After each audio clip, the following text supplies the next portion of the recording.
Welcome back to clean news Rajasthan. चलिए देखते हैं राजस्थान की 15 फटाफट बड़ी खबरों को। राजस्थान में फिर बदलेगा मौसम, 18 से 20 मार्च तक आंधी और बारिश की संभावना। राजस्थान में मौसम एक बार फिर करवट लेने वाला है। मौसम विभाग के अनुसार 18, 19 और 20 मार्च को प्रदेश के कई इलाकों में आंधी और हल्की बारिश की संभावना जताई गई है। बदलते मौसम के कारण तापमान में भी उतार चढ़ाव देखने को मिल सकता है। विशेषज्ञों का कहना है कि इस दौरान कुछ क्षेत्र में तेज हवाएं चल सकती हैं। मौसम विभाग ने किसानों और आम लोगों को सावधानी बरतने की सलाह दी है। राजस्थान के सरकारी स्कूलों में कक्षा 3 से एआई शिक्षा पाठ्यक्रम में रोबोटिक्स शामिल। राजस्थान में सरकारी स्कूलों के विद्यार्थियों के लिए शिक्षा प्रणाली में बड़ा बदलाव किया गया है। अब कक्षा 3 से ही बच्चों को आर्टिफिशियल इंटेलिजेंस की शुरुआती जानकारी दी जाएगी। नए पाठ्यक्रम में रोबोटिक्स और फेस रिकग्निशन जैसे आधुनिक तकनीकी विषय भी शामिल किए जाएंगे।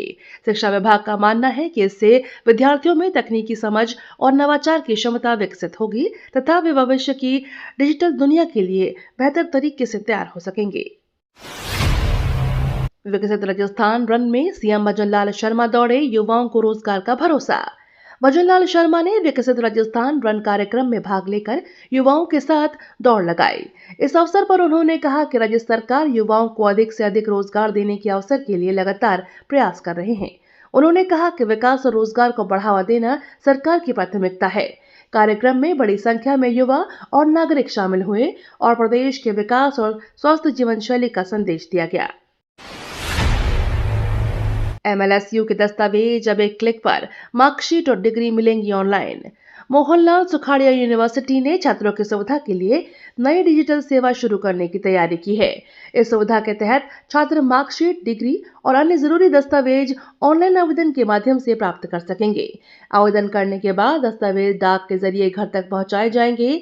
चाहे तो छात्र विश्वविद्यालय से ऑफलाइन भी दस्तावेज ले सकते हैं। इस पहल से छात्रों को बार बार विश्वविद्यालय के चक्कर लगाने से राहत मिलेगी। राजस्थान में 299 करोड़ से आएगी 50 अत्याधुनिक इलेक्ट्रिक डबल डेकर बसें।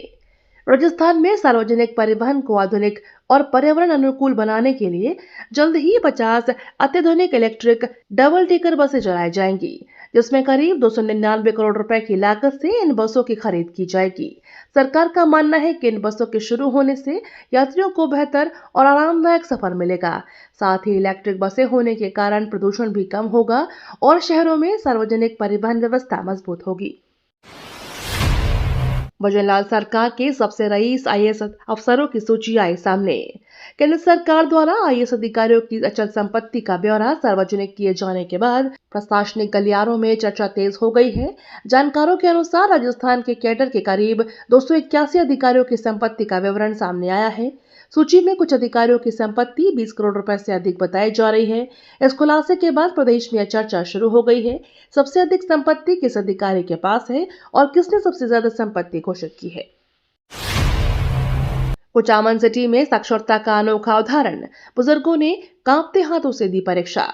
कुचामन सिटी में साक्षरता अभियान के तहत एक प्रेरणादायक तस्वीर सामने आई है। यहाँ बुजुर्ग महिलाओं और पुरुषों ने पढ़ाई की लगन दिखाते हुए परीक्षा दी।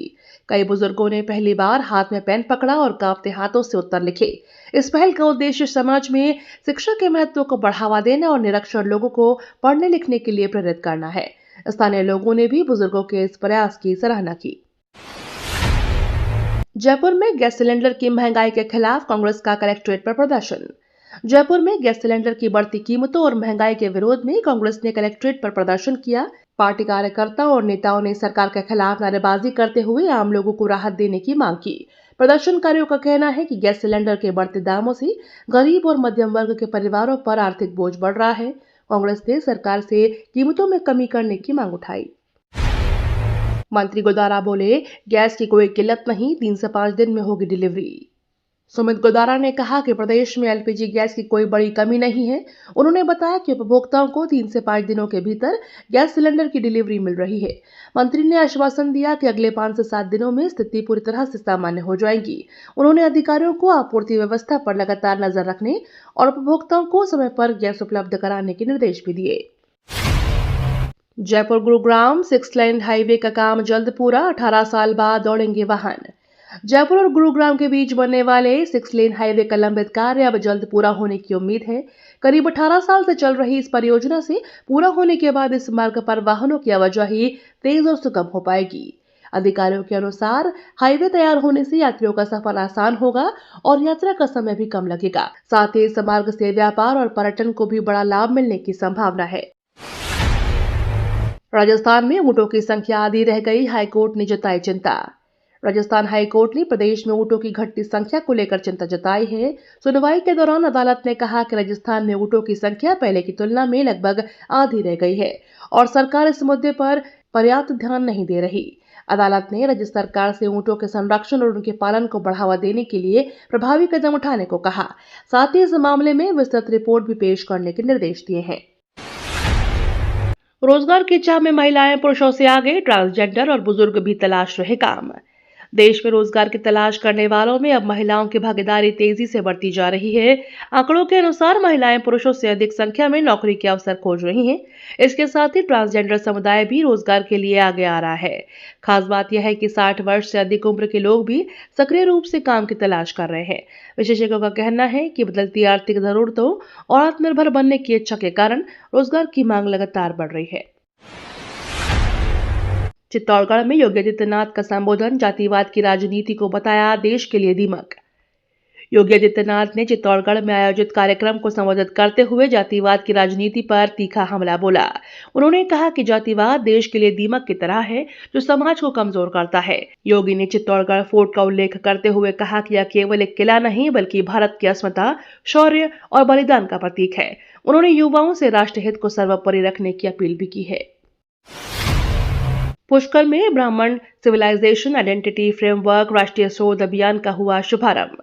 पुष्कर में ब्राह्मण सिविलाइजेशन आइडेंटिटी फ्रेमवर्क के राष्ट्रीय शोध अभियान का औपचारिक शुभारंभ किया गया।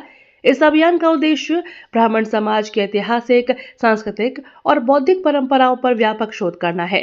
कार्यक्रम में देश भर से आए विद्वानों और शोधकर्ताओं ने भाग लिया। वक्ताओं ने कहा कि यह पहल भारतीय सभ्यता और परंपराओं के अध्ययन को नई दिशा देगी तथा आने वाली पीढ़ियों को अपनी सांस्कृतिक जड़ों से जोड़ने में सहायक होगी। जयपुर सोल्डरेथन 2026 में फिटनेस और देशभक्ति का उत्साह, वीके सिंह ने दिखाई हरी झंडी। जयपुर सोल्डरेथन 2026 के दौरान राजधानी जयपुर में फिटनेस और देशभक्ति का अनोखा उत्साह देखने को मिला। इस आयोजन में बड़ी संख्या में युवाओं, महिलाओं और सैनिकों ने भाग लेकर दौड़ लगाई। कार्यक्रम का शुभारंभ वीके सिंह, जो वर्तमान में मिजोरम के राज्यपाल हैं, ने हरी झंडी दिखाकर किया। उन्होंने कहा कि ऐसे आयोजन युवाओं को स्वस्थ जीवन शैली अपनाने और देशभक्ति की भावना से जुड़ने के लिए प्रेरित करते हैं। डिजिटल अरेस्ट के नाम पर 1,85,00,000 रुपए की ठगी, बैंक कर्मचारी सहित 4 आरोपी गिरफ्तार। डिजिटल अरेस्ट का दर्द दिखाकर लोगों से करोड़ों रुपए ठगने वाले गिरोह का पुलिस ने पर्दाफाश किया है। जांच के दौरान पता चला कि आरोपी लोगों को फोन कर खुद को अधिकारी बताकर उन्हें डिजिटल अरेस्ट की धमकी देते थे और डराकर पैसे ट्रांसफर करा लेते थे। इस पूरे मामले में एक बैंक कर्मचारी सहित 4 आरोपियों को गिरफ्तार किया गया है। पुलिस ने बताया कि गिरोह के करीब 1,85,00,000 रुपए की ठगी की और आगे की जांच जारी है। जोधपुर सेंट्रल जेल में हड़कंप, रोजा इफ्तार फोटो वायरल, 13 मोबाइल और 11 सिम बरामद। जोधपुर सेंट्रल जेल में उस समय हड़कंप मच गया जब रोजा इफ्तार से जुड़ी एक फोटो सोशल मीडिया पर वायरल हो गई। मामले की गंभीरता को देखते हुए जेल प्रशासन ने तुरंत तलाशी अभियान चलाया। जांच के दौरान कैदियों के पास से 13 मोबाइल फोन और 11 सिम कार्ड बरामद किए गए। घटना के बाद सुरक्षा व्यवस्था कड़ी कर दी गई और जेल प्रशासन पूरे मामले की जांच कर रहा है। मणिशंकर अय्यर की पीएम मोदी पर टिप्पणी के विरोध में भाजयुमों का रोड जाम। मणिशंकर अय्यर द्वारा प्रधानमंत्री नरेंद्र मोदी पर की गई टिप्पणी के विरोध में भारतीय जनता युवा मोर्चा के कार्यकर्ताओं ने सड़क जाम कर प्रदर्शन किया। कार्यकर्ताओं ने बयान को अपमानजनक बताते हुए कड़ा विरोध जताया और माफी की मांग की। प्रदर्शन के दौरान नारेबाजी भी की गई। पुलिस और प्रशासन ने मौके पर पहुंचकर स्थिति को संभाला और प्रदर्शनकारियों को समझाइश देकर यातायात व्यवस्था को फिर से सामान्य कराया। द्रव्यवती नदी में अशोधित सीवर रोकने का काम जून तक पूरा करने के निर्देश। द्रव्यवती रिवर को स्वच्छ बनाने के लिए प्रशासन ने बड़ी पहल शुरू की है। अधिकारियों को निर्देश दिए गए हैं कि अशोधित सीवर को नदी में जाने से रोकने का काम जून तक पूरा कर लिया जाए। इसके तहत नई सीवर लाइन डालने और अतिरिक्त सीवर को शोधन संयंत्र तक पहुंचाने की व्यवस्था की जा रही है। अधिकारियों का कहना है कि इस योजना के पूरा होने से नदी में प्रदूषण कम होगा और शहर की स्वच्छता व्यवस्था में भी सुधार आएगा। अखिल भारतीय गुर्जर देव सेना बनाएगी 50 लाख देव सैनिक, होगा अहिंसात्मक आंदोलन। अखिल भारतीय गुर्जर देव सेना ने समाज के हितों को लेकर बड़ा अभियान शुरू करने की घोषणा की है। संगठन का कहना है कि देश भर में करीब 50 लाख देव सैनिक तैयार किए जाएंगे। इसके माध्यम से समाज से जुड़े मुद्दों को उठाया जाएगा और अहिंसात्मक तरीके से आंदोलन चलाया जाएगा।